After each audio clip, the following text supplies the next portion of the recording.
I love street vendors because they're there any time of the night, basically, and then I can get a bunch of different kind of food. I'm working a lot, so I'm on the go. It gives me a nice, quick option when I got my breaks. And sometimes they're really good, especially like in New York. So many people buy from street vendors, so it would definitely be different without them. They serve a service, They have licenses, they have like rules and regulations, right? I mean, if they're paying the same, taxes and following the same regulations that normal businesses are paying, then they should, have the same rights to work. They're just all day, just like dealing with all the people and long lines and stuff. So I think it must be pretty hard to like make a living that way.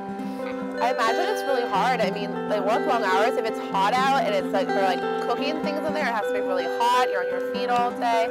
I mean, I feel like people take advantage of other people, or kind of like we're quick to judge other people. We don't know, like what you said, what is the life in a street vendor? We don't know. Bueno, cuando empecé haciendo los tamales en 1996, la policía pues molestaba mucho. Sí he pasado muchos obstáculos para llegar pero lo he logrado hasta donde he llegado, porque la policía pues no fue fácil. Me ponían tickets, hay veces de 3, 4 tickets. Pues más que nada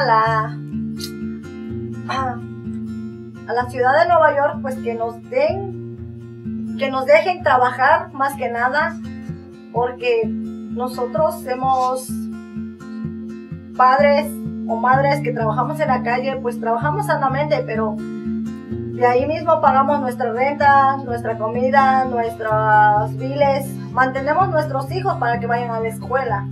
Entonces, pues, eso que la ciudad de Nueva York que nos dé ese permiso, que nos deje trabajar.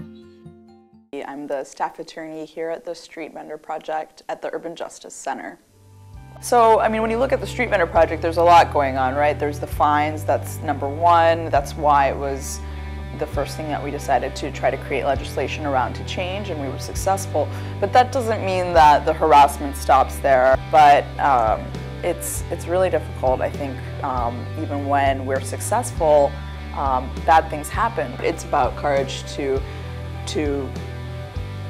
challenge the police officer. Maybe that's in court, or maybe that's by taking photos. Photos have two roles, I think. They are proof for the ticket, for the hearing, and they're also a means for a vendor to empower themselves by showing the police officer, look, I'm going to document what's happening here, and that's something that's my right, and I'm gonna assert this right now.